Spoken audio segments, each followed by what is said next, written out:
This simple bed is made of a few basic shapes. We'll start with a cube. The 2-meter length is about right for a bed, but we'll adjust the other 2 dimensions. This time we won't worry about an exact figure and just scale it by eye. When finished, we'll name it frame.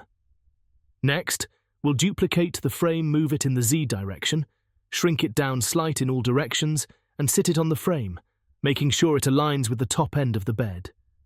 We'll name this mattress. Since we are finished with these 2 elements for the moment, we'll hide them. To create the head of the bed, we add a cylinder with little depth.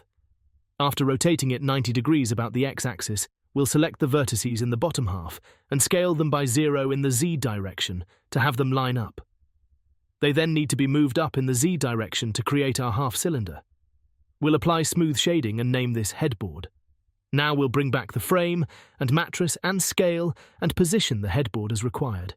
We'll hide everything and create a UV sphere, shrink it to an appropriate size for the feet of the bed.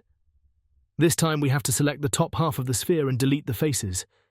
After applying smooth shading, we'll unhide the other components and scale the foot further, if required, and then position on one corner and then duplicate it and place on all the other corners, and naming them foot 1 to foot 4.